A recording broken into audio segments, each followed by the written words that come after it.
su ejemplo, es evidente que yo me sobrepasé completamente en la etiqueta. Siguiendo su ejemplo, por ejemplo, quitando el saco.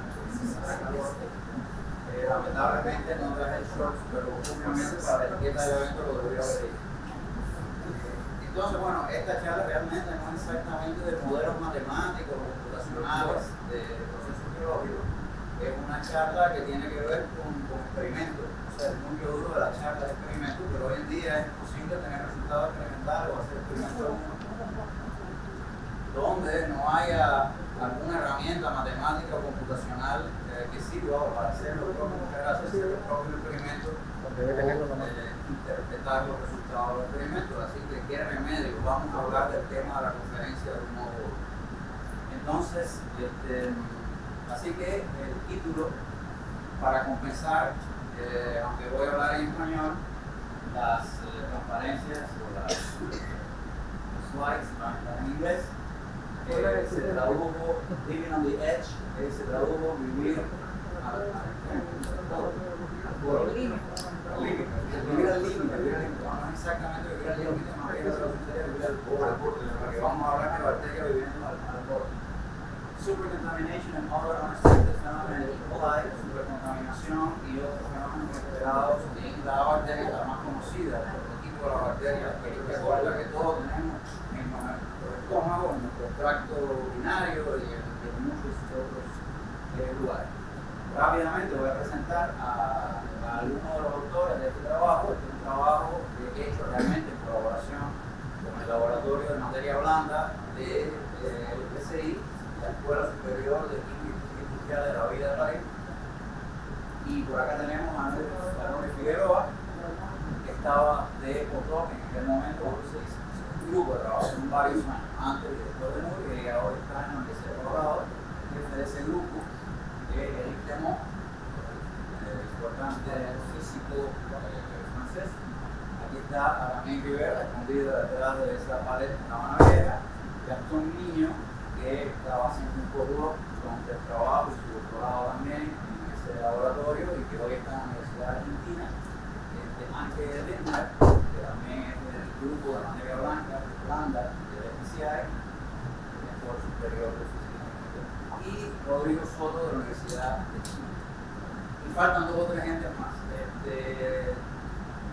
Debo decir que bueno, Nuri fue alumna mía de licenciatura, maestría, etcétera, y por ahí han participado otros alumnos, así que tiene una parte cubana, de hecho, más masiva que la parte cubana. Así que, para introducirnos al tema desde lo general, vamos a hablar de las herramientas y del personaje principal, que es Escherichia coli, que tiene que ver con este trabajo.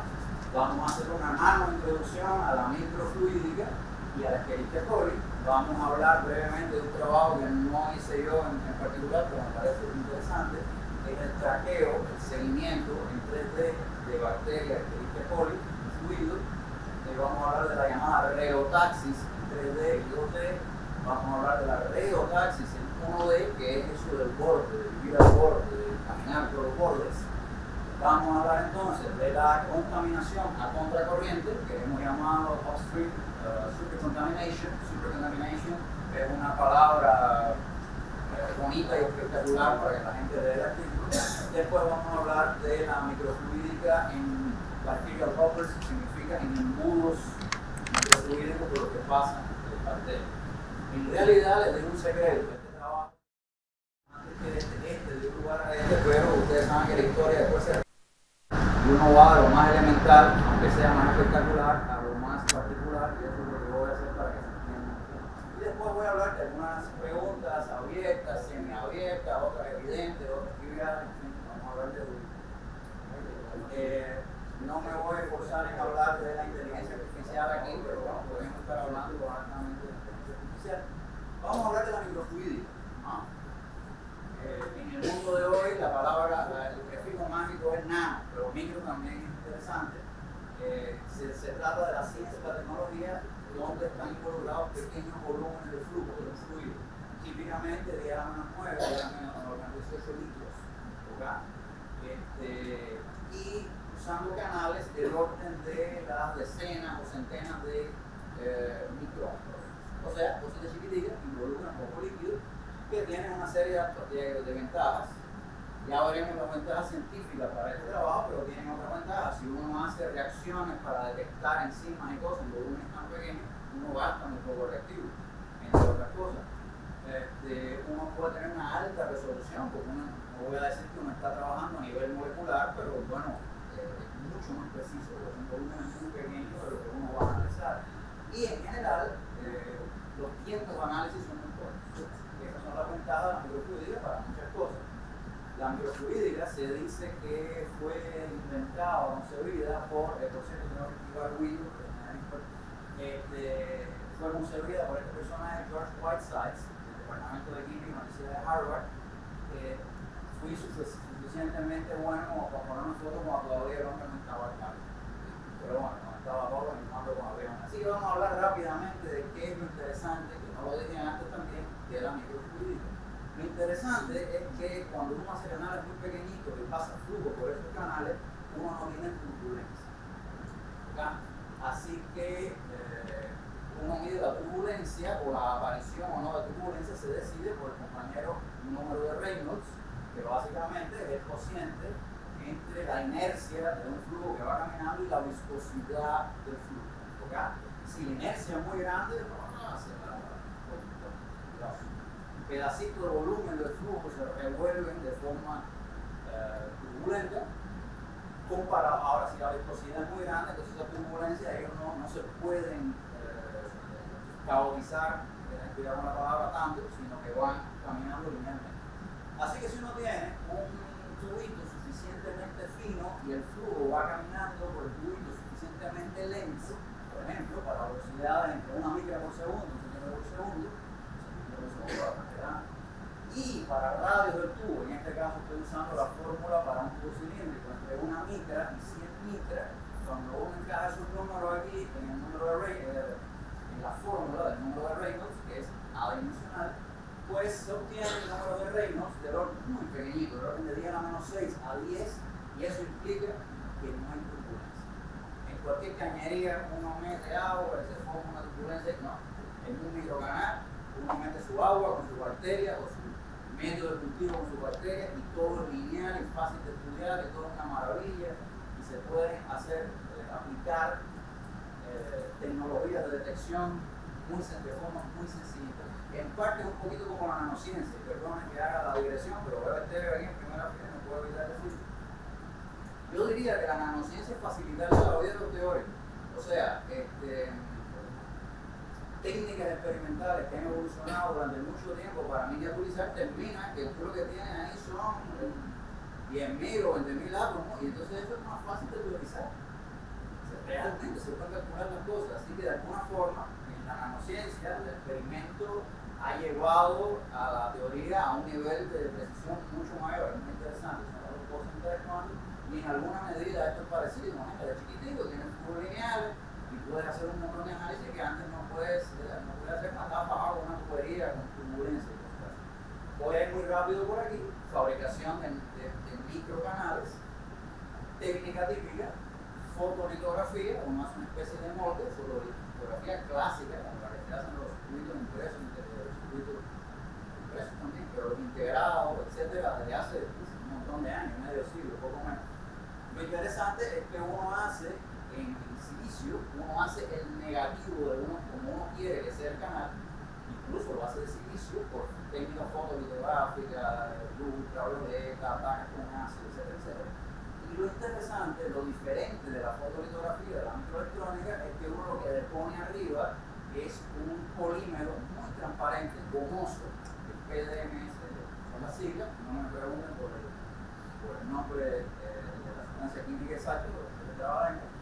Después uno lo pone, uno arranca entonces el fondo, así que lo que queda aquí es un positivo. Ahora esos canales están vacíos, es un canal en forma de Y con una cosa medio, y después esta cosa que es gomosa, uno la pega, no de cualquier forma, pero uno la pega en un portaobjeto, en un cristal, y eso después viene uno, poncha. Aquí, por ejemplo, en estos lugares, uno poncha unos huequitos, le mete tubitos, y con esos tubitos uno puede meter líquido, sacar líquido, meter bacterias, y si uno pone esto en un microscopio invertido, uno desde abajo mira las cosas teniendo lugar cerca del fondo y los líquidos pasando por el microcanal. Típicamente, aquí hay un ejemplo, un microcanal chapucero hecho por nosotros, ultra simple. En realidad estos son 4 microcanales que son algo tan sencillo como un huequito de entrada, un canal y un huequito de salida. Simplemente, repetido 4 veces, más nada. Ese es uno de los dispositivos experimentales más sofisticados que utilizamos en el estudio que viene a continuación. Ok, así que ese es el environment, ese es el escenario, y ahora vamos a hablar del sujeto, del objeto, si quieren, el sujeto, el protagonista de nuestro trabajo. Vamos a hablar de los nadadores a bajo número de reinos. Los nadadores chiquiticos se clasifican hidrodinámicamente hablando en 2 tipos. Los pushers como la Escherichia coli, son aquellos que tienen el centro hidrodinámico, de comillas, por detrás del centro de masa. O sea, son los bichos que tienen la propulsión atrás, el centro de la masa adelante. ¿Okay? Escherichia coli. Y tenemos los pullers, ¿verdad? Los aladores, estos son los empujadores, los aladores, como esta, que es la madre, la clamidomona, no me acuerdo qué es lo que hace, es comiquísimo, no voy a poner el video, pero lo que tiene el centro de masa por detrás del elemento de propulsión, así que lo que hace es nada pecho. ¿Okay? Así, pero nos vamos a ocupar en este trabajo, durante todo el trabajo de los pushers, ¿okay? De los empujadores personificados en nuestro protagonista, que es la Escherichia coli. La Escherichia coli, que nos infecta todo y vive alegremente en nuestro estómago, ¿verdad? En nuestro intestino y en muchos otros lugares más oscuros todavía, se compone básicamente de una cabeza, núcleo, cuerpo, que tiene entre 1 y 4 micras de tamaño y tiene una cola. ¿Okay? Esa cola es un tirabuzón, tú tienes que romper la simetría para nadar. ¿Okay? En particular, y como vamos a ver ahora, cuando estoy nadando a bajo número de reinos, eso lo vamos a ver ahora. La cabeza gira en una dirección a unos 10 Hz y la cola gira en la dirección contraria, más o menos conservación del momento angular, a unos 100 Hz. Y eso hace que la Escherichia coli se mueva, tenga un thrust, ¿cómo se dirá thrust? El empuje, digamos, de la Escherichia coli produce una velocidad debido a la rotación de esa cola que rompe la simetría helicoidal de unos 15, entre 10 y 30 micras por segundo. Así se mueve una Escherichia coli. En realidad, la Escherichia coli no es lo mismo, por ejemplo, que los peces que nadan en el mar, que nadan a alto número de reinos. Una vez más vamos a calcular el número de reinos. Según un bellísimo artículo de Edward Purcell, el mismo autor del libro, el tomo 3 de la colección de Berkeley de electromagnetismo, fabuloso profesor, él tiene un artículo en la American Journal of Physics donde por primera vez calcula el número de reinos asociado a una bacteria Escherichia coli que se mueve. De nuevo, poniendo aquí en la fórmula el tamaño de la bacteria por la velocidad media, por la densidad del líquido entre la viscosidad del agua, típicamente da un número de reinos de 3 por 10 a menos 5. Por lo tanto, estamos nuevamente en un régimen de muy baja turbulencia, un régimen perfectamente lineal. Pero eso quiere decir que la Escherichia coli, para imaginarse la pobre como ella nada, es como si nosotros tuviéramos que nadar en una piscina de pelotas de racquetball o de ping-pong. Imagínense. Si estuviéramos totalmente sumergidos en esas pelotas, la inercia no jugaría ningún papel. O sea, normalmente cuando uno nada, uno hace así, y cuando se impulsa, la inercia hace que uno avance metros, y de nuevo uno se impulsa. Cero inercia. La base para poder navegar a bajo número de Reynolds es que todo tiene que basarse en la ruptura de simetría. Si uno hace así, o hace que se lleva para atrás, para adelante, se quedó trabajo, no hay inercia ninguna, uno hace así y no sigue por inercia, así que uno se las tiene que ingeniar. La forma en que se las ingenia, la Escherichia coli y sus amigos, es en rompiendo la simetría con esa cola helicoidal. Y así es como ella navega toda su vida en un mar de pelotitas de ping-pong. Más o menos, hablando muy toscano. Por supuesto, la vida de la Escherichia coli es todavía más compleja. Aún así lo hace de forma lineal, o sea bajo un número de reinos. ¿Okay? Así que no podemos esperar, imaginarnos la Escherichia coli como un pescado ahí, nadando en el mar. Es un poquitico diferente, y a pobrecita pasa mucho trabajo. Ahora, la vida de ella no es tan simple. Si uno tiene una Escherichia coli aquí, en realidad, ella tiene dos tipos de movimientos, run y tumble. El run, que se llama carrera, que es un movimiento que dura algunos segundos, recto, tiene un motor molecular que te está moviendo la cola y en cierto momento el motor molecular invierte su dirección. La cola, que no lo dije, consiste en varios filamentos que cuando van en la dirección del run, en una de las direcciones rotando, están todos peinaditos, a diferencia del pelo mío, o sea, todo está enrolladito como una hélice perfecta. Pero cuando el motor molecular cada X segundos invierte el sentido de rotación, se despeinan los filamentos y se produce un movimiento aleatorio, cambia la dirección y de nuevo viene otro run. Así que ese movimiento se llama run and tumble. Y quizás evolutivamente tiene que ver con el hecho de explorar el universo para comer, ¿verdad? Porque si tú vas en línea recta, bueno, vamos, no sé, a lo mejor lo que es en línea recta. Todo depende de que tú apuntes hacia el ranchón, por ejemplo. O el cómo está distribuida la ranchón. Sí, en ese caso yo apuntaría hacia lo del este del otro. En fin. Este es un video clásico del laboratorio de Berg, que es Dios en la Tierra en términos de matación de bacterias y de bacterias en general. Miren a esta compañera, esta es una Escherichia coli, probablemente manipulada genéticamente para que sea fluorescente. Run, tumble, y así sucesivamente. Es una cosa preciosa. ¿Ah? Y aquí hay otras que están pobrecitas, esta parece que está encajada en algún lado, pero bueno, en fin, la vida de la bacteria dura. Run. Esto no me quiere hacer tonto, esto es un run largo. Quizás la bacteria con un poco de run no quiere ser tonto. Pero como quiera que sea, ese es el movimiento de la bacteria. Ok, ahora como íbamos a hablar en esta conferencia donde se espera de mí que hable de computación, matemática y todas las cosas de las cuales yo no sé hablar, yo quería hacer una pequeña parte de qué es lo que se hizo en el grupo de Eric Clermont, donde participó fuertemente Mauricio Figueroa, ex estudiante de física, creando un método de detección y seguimiento de Escherichia coli en 3 dimensiones. Cuando uno tiene una Escherichia coli o cualquier bicho con un microscopio, uno puede seguir con facilidad en X e Y. El lío es seguir en Z cuando se te va de enfoque el microscopio. Tú nada más te mueves para abajo o para arriba en una platina de microscopio 10 micras y estás fuera de foco. ¿Ok? Y eso, personas que trabajan con microscopios saben que la cosa se pone dura. Entonces lo que hicieron fue algo de lo más simpático. Ellos tienen aquí un portaobjetos que se mueve en X, Y, Z de forma automática, con peso eléctrico. Y lo que hicieron fue lo siguiente. Cuando a ti una bacteria en el eje Z se te va del foco, tú primero dices alguna interjección. Tú te quejas. Dices, coño, se me fue del foco. Y en vez de ver la bacteria bien resuelta, pasas a ver un patrón de difracción. Si la bacteria se va por debajo del punto focal, el patrón de difracción tiene su primer anillo claro. Y si te vas por encima, el patrón de difracción tiene su primer anillo oscuro. O sea, el máximo del 21 lo tiene oscuro o claro, independiente de si va por abajo o por arriba. Ellos hicieron un programa de reconocimiento de patrones. Discúlpenme todos y todas, creo que sin inteligencia artificial, sino a lo bestia simplemente, donde si veían que aparecía un patrón de difracción con el primer anillo negro, le decían a la platinera, oye, la bacteria se fue para abajo, sube.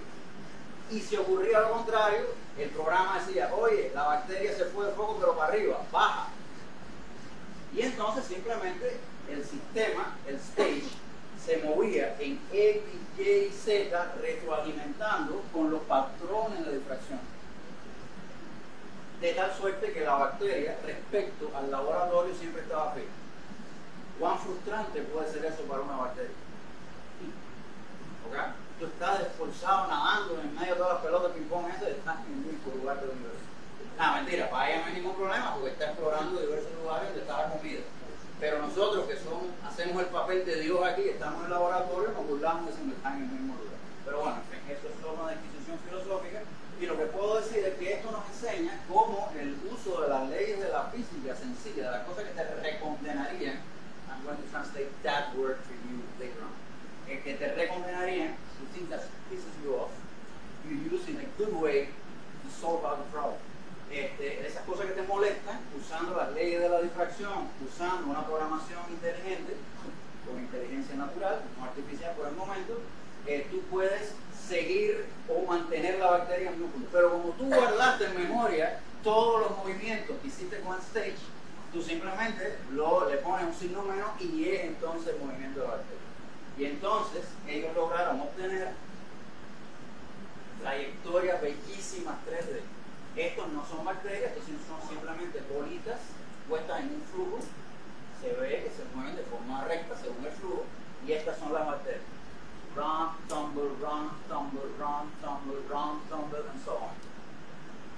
Y hicieron un primer hallazgo que de alguna forma era alarle las barbas a Dios al amigo Berg. Berg había postulado hace 30 años que la distribución de tiempos y de tamaños de runs de la Escherichia coli y de los pushers en general era una distribución tipo exponencial, distribución estadística de tamaños de tiempo de run exponencial. Eso parece una bobería, pero esta gente se atrevió bastante por lo que en Nature Communications después. Concluyeron que la distribución en realidad es de cola larga, no es una distribución exponencial. Parece una bobería, pero ya veremos que no es tan bobería, sino que es una cosa tipo ley de potencia. Yo no sé, Bert ya está un poco viejito, no sé cuán bravo se puso con eso, pero bueno, lo cierto es que es la distribución de los tiempos. La distribución de tiempos del run. Y por lo tanto también la distribución de tiempos de los run. Que es equivalente a decir la distribución de longitudes del run. O sea, tanto las longitudes como los tiempos, en vez de ser exponencial, es de cola ancha. Y eso tiene consecuencias. En fin, esto es un hallazgo muy esencial, bonito, y además se basa en una técnica experimental que en principio es sencilla, no requiere nada muy especial. Seguimos, pues la bacteria tiene la vida todavía más difícil. La bacteria Escherichia coli, los pushers en general, tienen dos rupturas de simetría. La primera ruptura de simetría es que tienen una cabeza gorda y una cola flaca, así que en el eje este hay una ruptura de simetría. Y después hay una segunda ruptura de simetría y es que tienen una cola helicoidal. Entonces esas dos rupturas de simetría lo que forman es un rollo tremendo con la hidrodinámica. So those two symmetry breakings make a big mess with the hydrodynamics. And I'm going to explain that. O sea, cuando digo palabras cubanismo como rollo, estoy tratando de traducir. Esas dos rupturas de simetría producen varias cosas raras. Por ejemplo, uno, a las bacterias les gusta pegarse a las superficies. Pero no es porque ellas vuelan a la superficie, eso se llama quemotaxis. No es por la quemotaxis, porque la vuelan. Por supuesto que hay quemotaxis. Los biólogos y biólogas hablan todo el tiempo de la quemotaxis. Los físicos hablamos de otra cosa, hablamos de la reotaxis. Reotaxis significa cómo la hidrodinámica obliga a hacer determinadas cosas a las bacterias y a todos los bichos. Así que, si usted tiene una superficie plana, debido a las rupturas de simetría, usted puede demostrar que la bacteria, pobrecita, es atraída de cabeza hacia la superficie plana, lo cual evolutivamente puede ser conveniente, por supuesto, pero ocurren todavía más cosas interesantes. Imagínense la bacteria esta, ahora la estamos viendo de frente, desde aquí. Esta es la bacteria. Y ella, como le decíamos, la cabeza se está moviendo para acá. Si la cabeza se está moviendo para acá, obviamente hay una fricción en sentido contrario aquí y acá. Bueno, en realidad ahora se está moviendo para acá. Hay una fricción acá y acá. Y esa fricción es más grande aquí que acá porque aquí estoy más cerca de los buses. Eso significa que yo tengo una velocidad hacia acá de la propulsión de la bacteria y una fuerza neta para acá. Algunos de ustedes yo le di clase de microbiología. Había una participante que lo había dado hace muchos años en clase de microbiología. Pero bueno, todo el mundo sabe que usted tiene una velocidad para acá y una fuerza perpendicular constante. Pero bueno, hay físicos por ahí. Hace un movimiento de rotación. Así que la pobre Escherichia coli, debido a la reotaxis sobre la cual ella no tiene control, ella, además de la muy desgracia de ser atraída hacia una superficie plana, se pone a rotar además. Y eso se ve, es una cosa espectacular. Ahora compliquemos un poco más la cosa. Supongamos de que estamos aplicando un flujo y el flujo por lo tanto tiene un gradiente. Hay mayor velocidad, un flujo externo. Hay más velocidad Mira, lo puse al revés, Robert, esto lo pusiste más ahora. Disculpen. Menor velocidad, mayor. Y eso significa que la velocidad tiene un gradiente, que en inglés se le llama shear rate, que es la derivada parcial de la velocidad respecto a la distancia a la frontera. Y en dependencia del shear rate, a la bacteria le pasan diversas cosas. Fíjense, ya estamos complicando la vida con bacterias, superficie plana, simetría rota y además flujo que me produce un gradiente de flujo. Todas esas cosas hacen que la vida de la bacteria sea horripilante o conveniente para ella al final.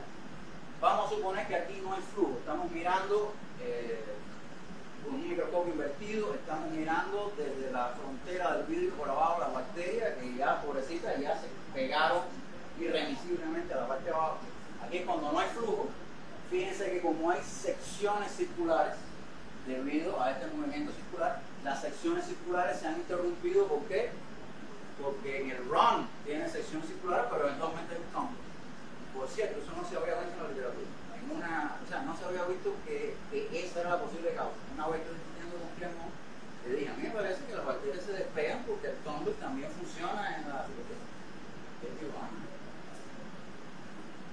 Ya veremos después si eso tiene consecuencias. Ahora, si uno ahora aplica un flujo y por lo tanto un shear rate en esta dirección, las bacterias, debido a toda esa hidrodinámica, la ruptura simétrica del flujo, las bacterias tienden entonces a orientarse con cierto ángulo respecto a ese flujo en contra del flujo, como si fueran una veleta. Pero cuidado, la veleta es macroscópica, estamos hablando aquí de bajo número de reinos, pero como si fueran una veleta, ¿ven? Para flujos suficientemente pequeños. Si los flujos son demasiado grandes, ya imagínate tú, si el flujo es demasiado grande, ya yo me voy y me voy con el flujo. Y eso es lo que ocurre básicamente. Así que usted puede poner un diagrama de la velocidad media de la bacteria en esta dirección para shear rates, para gradientes de flujo suficientemente pequeños. Yo me oriento en contra del flujo, el flujo para acá y yo acá. Llegas a un shear rate crítico, donde, bueno, no sé básicamente qué hacer, y si el flujo es demasiado grande, ya me oriento y me voy con el flujo, por eso ya no puedo más. Están bombeando pelotas de racquetball a una velocidad terrible que tiene además unos gradientes terribles. Bueno, ya no puedo. Vamos a ver lo que pasa ahora en una celda microfluídica. ¿Cuánto tiempo tengo por estar? Media hora de eso, y me quedo. Voy a acelerar. Vamos a suponer que tenemos ahora una celda, un microcanal de sección rectangular. Si uno hace la caracterización del shear rate en todo el canal, uno verá que el shear rate es alto en todos lados. Voy para acá, para allá. Pero en las esquinas el shear rate es pequeño. Eso quiere decir que en el medio, si tengo un shear rate alto, la bacteria es arrastrada por el flujo, pero en la esquina, si me voy para la esquina, ocurre otra cosa. Y ahora miren este bonito video. Bueno, bonito para mí, ¿verdad? Así que estos son bacterias, aquí hay un flujo tremendo, súper crítico, un canal microfluídico. Esta es una de las esquinas del canal y miren a esta bacteria. Miren a esta. Hay otras que hacen hombros, miren a esta, que interesante. Fíjense la dramática vida de esa bacteria en particular.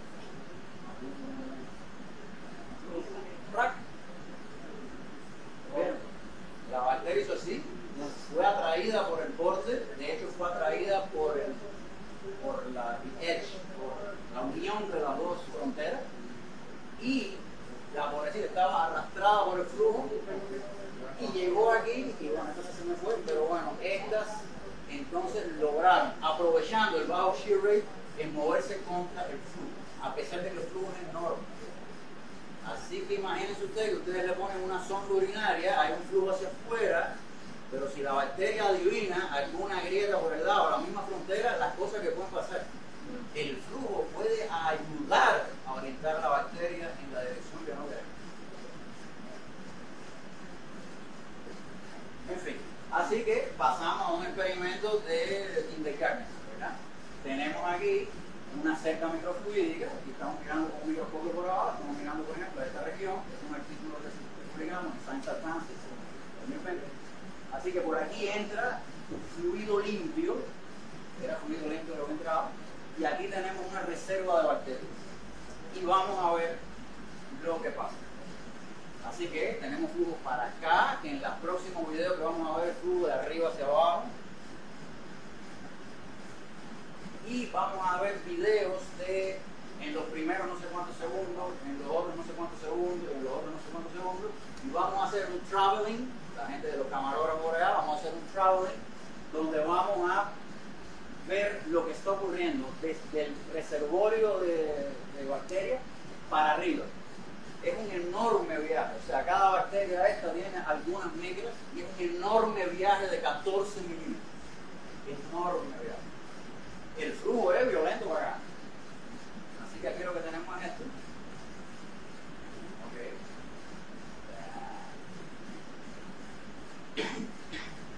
Aquí son hay pequeño tiempo, poquitas bacterias. Fíjense que algunas están caminando en contra del flujo, el flujo es para abajo. Y ahí yo me estoy moviendo, haciendo un traveling hasta más bacterias porque se subdividieron. Miren cómo van en contra del flujo. Algunas pobrecitas son desprendidas y vuelven. Pero miren cómo se está contaminando. 14 milímetros. Es un mundo de distancia. Y aquí ya esperamos más tiempo, hay más bacterias. Miren para acá. 14 milímetros. Una bacteria mide gruesamente una micra. Es prácticamente una hazaña lo que están haciendo las bacterias. Y recuerden además de que lo que le estamos bateando para abajo son pelotas de raquetbol. Y las bacterias van para arriba porque le estamos poniendo las pelotas de raquetbol. Si no estuviéramos poniéndole un flujo impuesto, estarían haciendo un movimiento browniano. Pero como le estamos poniendo un flujo, le estamos diciendo, ok, contamíname en contra del flujo. Así que tú tienes cosas tan dramáticas como una bacteria que subió por aquí, o sea, vino por aquí, se pegó, fue por el corte, vino por el corte, se desprendió en cierto momento debido a un tumble, se desprendió y se volvió a agarrar a la otra frontera y siguió para arriba. Y algunas incluso llegaron entonces a arriba. Imagínense qué es eso para nosotros. Una micra, una bacteria, una micra, recorriendo 1 centímetro, 10.000 veces su tamaño. Eso es como nosotros nadando contra corriente, un río crecido de pelota de racquetball y el río de 10 kilómetros. Si yo mido 1 metro, estamos hablando de nadar a contracorriente en pelota de ping-pong que viene para acá, 10 kilómetros, hasta llegar a la vejiga de un pobre paciente. Así que si uno hace, para diversos tiempos, voy a empezar a apurar, uno hace la distribución de bacterias desde el reservorio de bacterias hasta el lugar donde está entrando para abajo el agua limpia en diversos momentos para un flujo de 23 micras por segundo, un flujo de agua por abajo. Pues uno tiene algo así como esto, hay algunas bacterias llegando. Para un flujo mayor, pues resulta que incluso hay más bacterias llegando en determinado tiempo. Y a eso le llamamos supercontaminación. Hicimos un modelito matemático, un modelito computacional, donde básicamente dijimos, no voy a entrar en detalle porque tampoco tiempo, dijimos, ok, las bacterias son capaces de moverse en contra del flujo durante el tiempo de un run.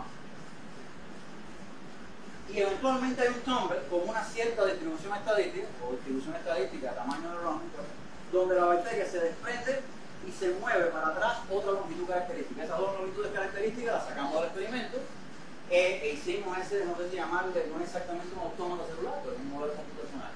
Lo interesante del caso es que si suponíamos que la distribución estadística de runs era una distribución tipo BERT, exponencial, estas eran las distribuciones de bacterias que tú tenías. Y si usábamos la distribución de cola ancha, tipo ley de potencia, esta distribución es la que se obtenía y estos son los ajustes. Solo suponiendo que hay una distribución de tamaño de ROM o de duraciones de ROM de cola ancha, uno puede reproducir el resultado experimental. Y uno puede prever que algunas bacterias, las más fuertes, las más afortunadas, en un tiempo corto te contaminan. Son las que primero llegan, pueden nadar 10 kilómetros en contra de una avalancha de pelota de racquetball y contaminarte. Y una vez que tú llegas ahí y tú eres una bacteria,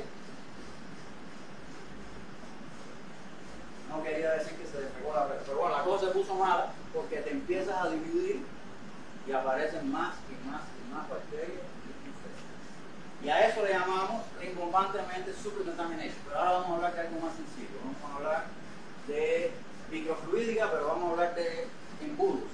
Me imagino que tenga 7 minutos o algo así, voy a durar un poquito más. Típicamente en un embudo, si uno comprime,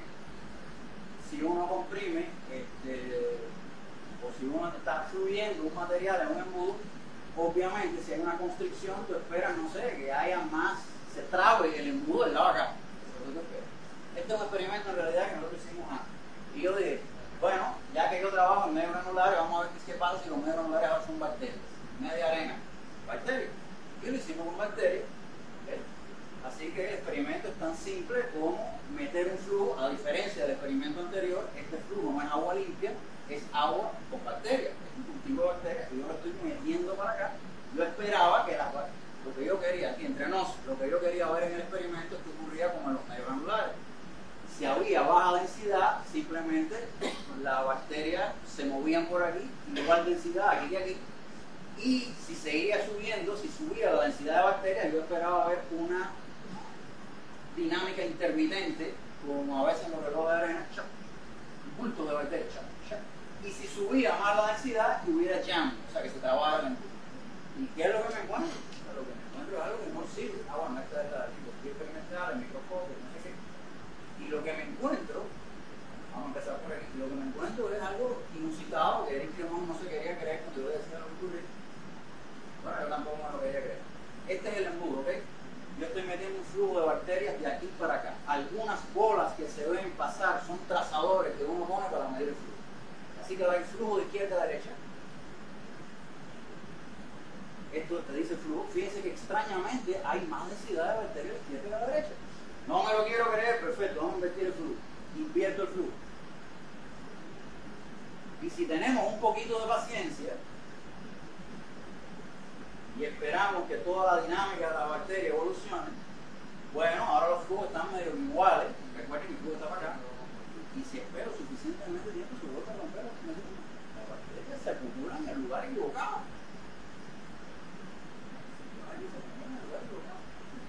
De hecho, si uno coge dos áreas para examinar el sistema,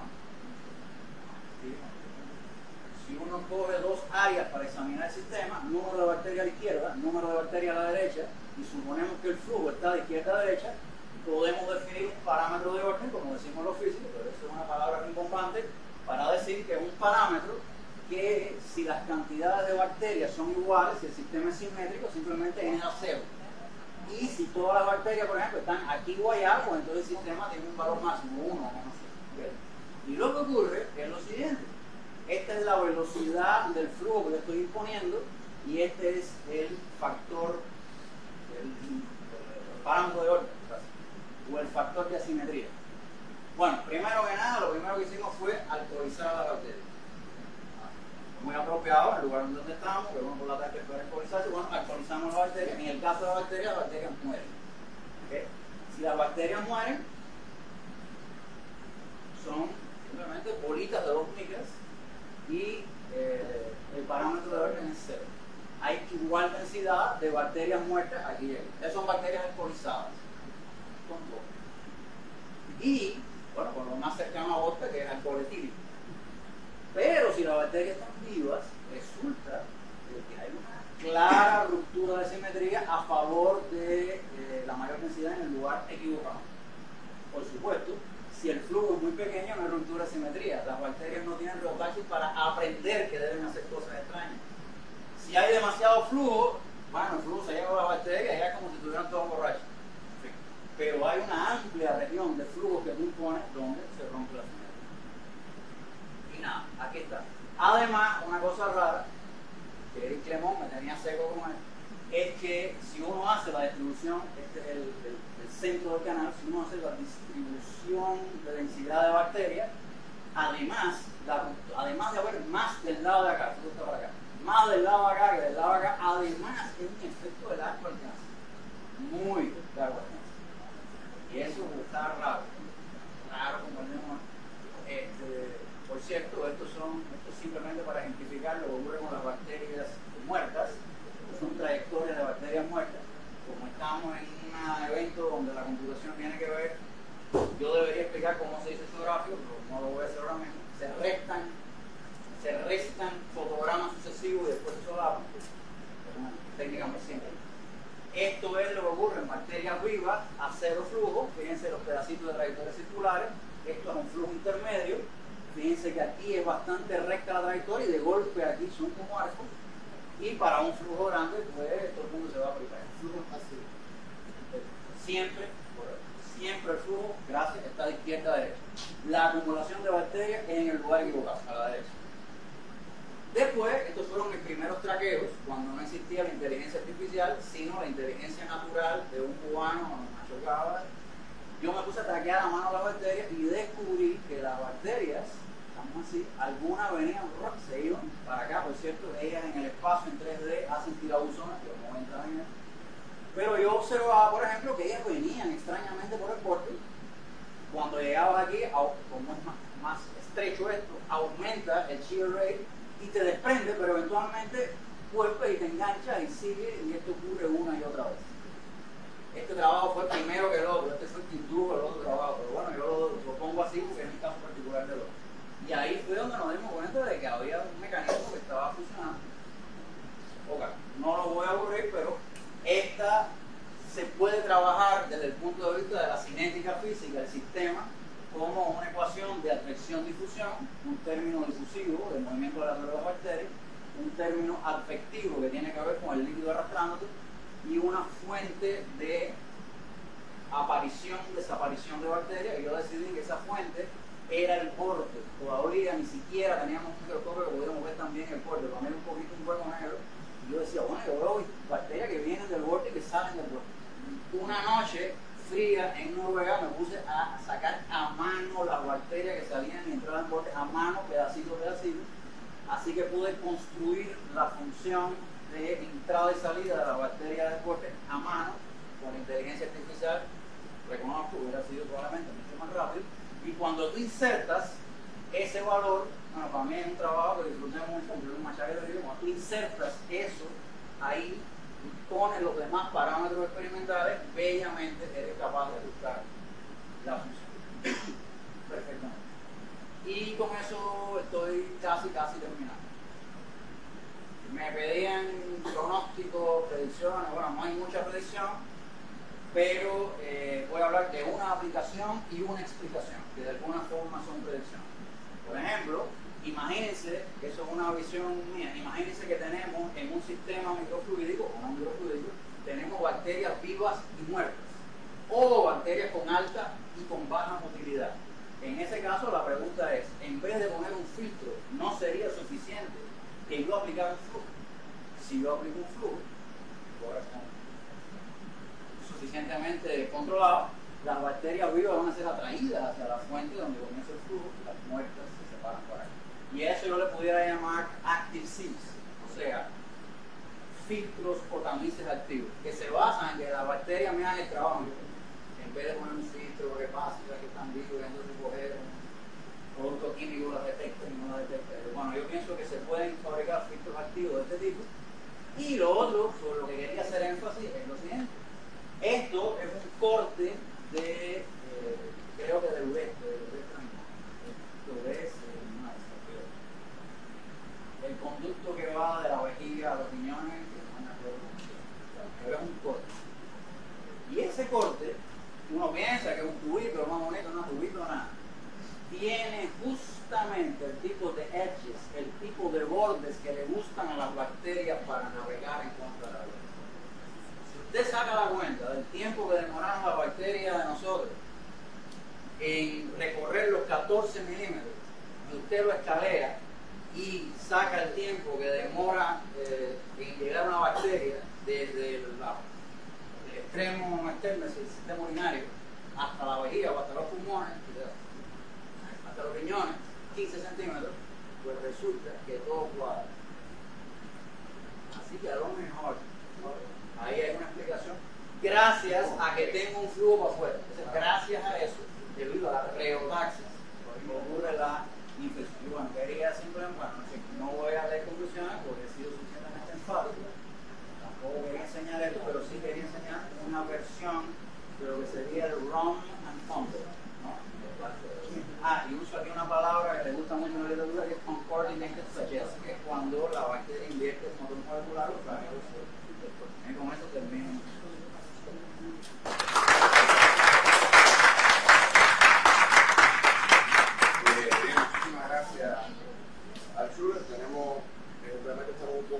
con el tiempo, pero tenemos siempre unos minutillos para alguna pregunta interesante.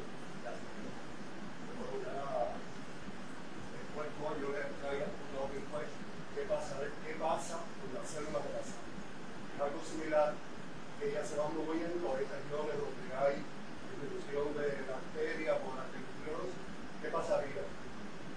Es algo que pueden hacer. Absolutamente, absolutamente. A mí me gustaría hacer una estadística en los vasos sanguíneos con cirrosis, con distribución de la luz de la piel claro, en independencia del flujo medio en qué dirección es, donde hay mayor acumulación. Sí, totalmente, eso es justo. Lo pueden hacer porque básicamente vienen en el chip y es solamente sangre. Y lo malo es que eso 3D es más difícil de visualizar. O sea, esto aquí no es fácil, esto es casi 2D, puedes mirar por abajo. Ya cuando tú sabes, sacas tubos en 3D, visualizar es más difícil. Pero sin duda, o sea, una de las cosas que yo pienso es que tiene que tener una influencia en esto. Bueno, primero de todo, profe, agradecer que he visto como trabajo de ustedes experimental, reflejado el trabajo de Víctor, del microciclo, que muestra cómo las estructuras estas que navegan en el microfluido hacen ese tipo de comportamiento, casi de ir contra el fluido, aprovechando la hidrodinámica y el efecto del sorteo. Ellos hacen arreglos desde el punto de vista computacional, al modelo computacional, para tratar de abordar cómo es el comportamiento, y hay una cierta relación y los resultados que ustedes tienen de más experimental con lo que he visto en los trabajos de Hidrodinámica prendida. Hidrodinámica. Es decir, usted está hecho en condiciones de flujo, ¿no? Hay estudios de este tipo, digamos, que experimentalmente no en condiciones de flujo, en donde, por ejemplo, dado que hay confinamiento, pudiera haber fenómenos de single-site diffusion o este tipo de... Bueno, de hecho, el 99,99 de la literatura son estudios simples. Lo que nosotros hicimos fue uno de los primeros que empezamos, casi los primeros que empezamos a estudios con flujo. Antes que nosotros solo metimos en física regular, en el estudio de bacterias. Casi todos hay fenómenos de este tipo, digamos, a los cuales... Yo digo fenómenos así, con movimiento circular, pero además en 3D tienen movimientos tipo tirabuzón que tienen un nombre circular. Porque en el modelo, no sé cómo ustedes consideran, pero obviamente cuando ponen las cosas el comportamiento experimental de la bacteria, le das cuenta que la cola tiene diferentes longitudes. O sea, es una distribución más o menos, o eso no lo considera. El modelo se puede decir que es un modelo estadístico, no un modelo hidrodinámico. Vemos la bacteria como un bichito que se mueve así, que le gusta moverse por la frontera, que le gusta moverse de qué, y después tratamos la estadística de considerando, y es un modelo de la pintura de la caja para afuera, de la caja negra. Están entonces los teóricos de la hidrodinámica, que las ecuaciones no la ven. Y la otra pregunta que yo te traía tiene que ver con cómo estos resultados, ¿no?, pudieran aplicarse a otros sistemas celulares, digamos, como puede ser el caso de las células de los espermatozoides, que tienen un comportamiento, una morfología similar, ¿no?, a la Escherichia coli. Esta pregunta podría parecer que está preparada. Podría parecer, pero no lo está. Si tú me lo preguntó de verdad, sí, el problema es que los espermatozoides también son pushers. O sea, tienen una cabecita y una colita. Todos los pushers en principio siguen esos comportamientos generales, y de hecho, por problema de tiempo, yo voy a quitar una parte de la que ustedes la vieron pasar por ahí, pero la voy a poner en continuo. Esto que hay aquí, después nosotros el artículo del embudo lo sacamos en SoftMatter hace unos cuantos años, y de golpe se nos aparece en Science Advances este grupo de gente con este novedoso experimento 5 años después, donde tiene un canal también microfluídico, una dirección del flujo y espermatozoide. Parece que la pregunta está preparada. No lo está. Y espermatozoide. Y bueno, y observen esto. Lo cual te da a esta basura, esta basura indica para dónde va el flujo, ¿no? Eso uno debe dar una alegría científica terrible, porque significa que las cosas son un poquito más generales que lo que uno hizo. De hecho, ellos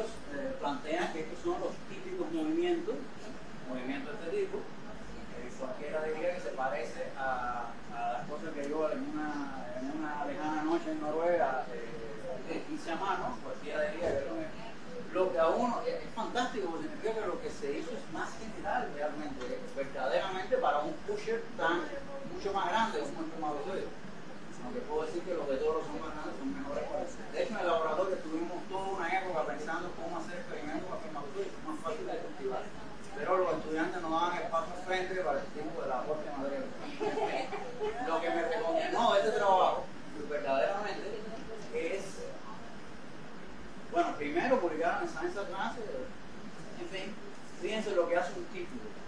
Strictures of a microorganism impose fierce competition to select for highly mobile sperm. Fierce competition. Esta revista, tú sabes, tiene unos títulos de estos, y no nos citan a nosotros. Entonces, bueno, le escribimos a Science Advances, tiraron a un montón, bueno, publicaron después lo que va a hacer. O sea, es una situación que tiene dos sabores, ¿no? Por un lado, científicamente genial, parece ser más general el efecto Probable que siempre y viendo esto tú también te das cuenta porque los espermatozoides pueden llegar a determinados, pueden navegar 15 centímetros, a pesar de que los fluidos probablemente estén en sentido contrario. Pero por otro lado nos citaron a los artículos de eso de nosotros, lo cual no es bueno, realmente reitero el agradecimiento, estoy seguro que a nombre del auditorio, realmente es muy interesante, seguramente tendremos espacio para diferentes momentos para preguntarte otras cosas que pueden ser tan interesantes y que seguramente quedan. Y bueno, voy a aprovechar para entregarte el certificado de participación, toma de participación. Y bueno, por supuesto, invitarte a otra conversación. Muchas gracias. Gracias por soportarme. Ahora corresponde, bueno, que nos dividamos como cada uno en el bufete correspondiente y bueno, una breve explicación sobre cómo va a funcionar cada uno de estos bufetes, particularmente en el caso de María Cruzana, nos movemos nosotros, para el salón adjunto. Y bueno, le voy a pedir, porque ahora